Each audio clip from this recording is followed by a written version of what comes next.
प्रधानमंत्री नरेंद्र मोदी ने चंद्रशेखर कृषि विश्वविद्यालय के मंच से 47,574 करोड़ रुपए की परियोजनाओं का शिलान्यास और लोकार्पण किया। वहीं हरी झंडी दिखाकर न्यायगंज स्टेशन से मेट्रो को रवाना किया, जिसमें वंचित वर्ग के बच्चे पहली यात्रा के साक्षी बने। इसके अलावा कई योजनाओं के लाभार्थियों को लाभान्वित किया गया। प्रधानमंत्री ने भारत माता की जय उद्घोष के साथ संबोधन शुरू किया। उन्होंने कहा कि आज कानपुर का उत्साह बड़ा जोरों पर है। कानपुर में 24 अप्रैल को विकास का कार्यक्रम होने वाला था, लेकिन पहलगाम हमले के कारण मुझे अपना कानपुर दौरा रद्द करना पड़ा। पीएम मोदी ने कहा, पहलगाम के कायराना आतंकी हमले में हमारे कानपुर के बेटे शुभम त्रिवेदी भी बर्बरता के शिकार हुए। बेटी ऐश्वर्या की वो पीड़ा, वो कष्ट और भीतर का आक्रोश हम सब महसूस कर सकते हैं। हमारी बहनों बेटियों का वही आक्रोश ऑपरेशन सिंदूर के रूप में पूरी दुनिया ने देखा है। हमने पाकिस्तान में आतंकियों के ठिकाने घर में घुसकर तबाह कर दिए। युद्ध रोकने की मांग पर पाकिस्तान को मजबूर होना पड़ा। स्वतंत्रता संग्राम की इस धरती से सेना के शौर्य को सैल्यूट करता हूँ।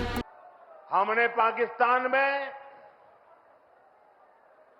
आतंकियों के ठिकाने घर में घुसकर सैकड़ों मील अंदर जाकर तबाह कर दिए और हमारी सेना ने ऐसा पराक्रम किया कि पाकिस्तानी सेना को गिड़गिड़ाकर युद्ध रोकने की मांग करने पर मजबूर होना पड़ा। स्वतंत्रता संग्राम की इस धरती से सेना के शौर्य को बार बार सैल्यूट करता हूं। प्रधानमंत्री ने ऑपरेशन सिंदूर का जिक्र करते हुए कहा, ये अभियान अभी खत्म नहीं हुआ है। भारत अब हर आतंकी हमले का करारा जवाब देगा। दुश्मन गिड़गिड़ा रहा था और हमारी सेना ने आतंकियों के ठिकानों को नस्तनाबूद कर दिया। उन्होंने यह भी स्पष्ट किया कि अब देश एटम बम की गीदड़ भभकी से डरने वाला नहीं रहा। मैं फिर कहना चाहता हूं, ऑपरेशन सिंदूर के दौरान जो दुश्मन गिड़गिड़ा रहा था, वो किसी धोखे में न रहे।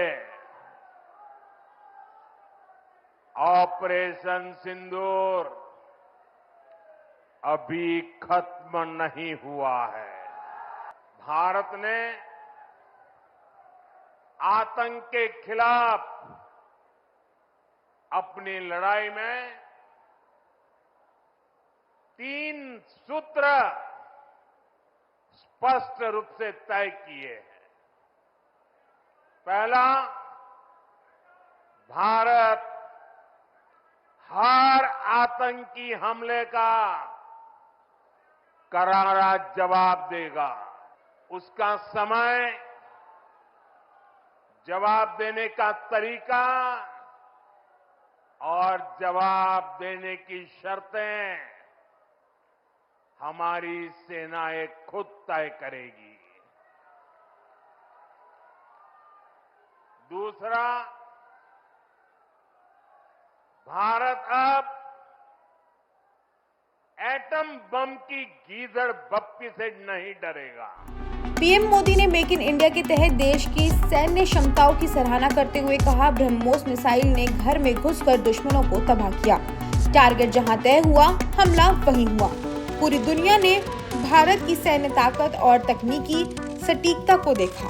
इसके साथ ही कानपुर के औद्योगिक भविष्य पर बोलते हुए पीएम मोदी ने कहा कि पहले यहां से उद्योग पलायन कर रहे थे, लेकिन अब डिफेंस कॉरिडोर और बड़े निवेशों के साथ यह शहर फिर से चमक रहा है।